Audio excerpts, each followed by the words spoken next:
মুহূর্তে জাতীয় প্রেস ক্লাবে এক অনুষ্ঠানে কথা বলছেন জ্বালানি মন্ত্রী ইকবাল হাসান মাহমুদ টুকু। আমরা সরাসরি চলে যাচ্ছি তার বক্তব্যে।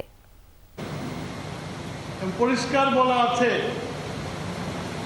ইফতারির টাইম, তারাবির টাইম, সেহরির টাইম, এই 3 টাইমে কোনো রকম লোডশেডিং হবে না। চারু স্টাইলিশ লিভিং। আল্লাহর রহমতে আমরা 20 দিন হলো ক্ষমতায় এসেছি। একটা ভঙ্গুর অবস্থা জেনাগ্রস্ত সিস্টেমকে পেয়েছি।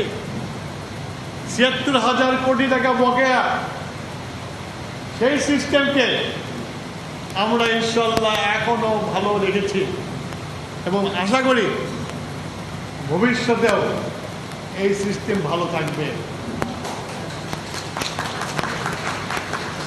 সুতরাং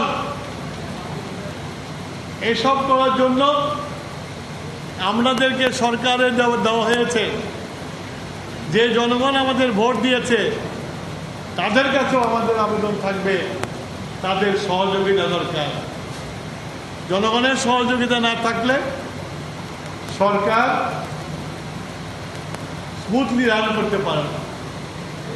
আর একটা ভয় মানুষের মধ্যে, বিরোধীরা আতঙ্ক ছড়িয়েছে যে আমরা হয়তো এই যুদ্ধের কারণে বিদ্যুৎ এবং জ্বালানি তেলের দাম বাড়িয়ে দেব।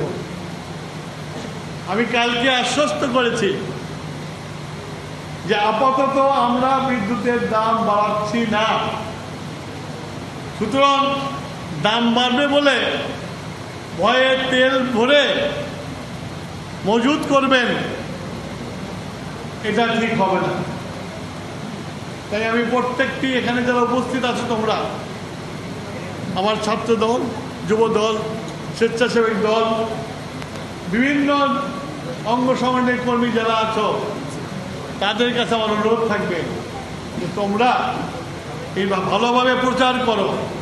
তেলের অভাব নাই, কিন্তু রেশনিংটা চালু রাখতে হবে। আমরা জানি না ওই যুদ্ধ কবে বন্ধ হবে,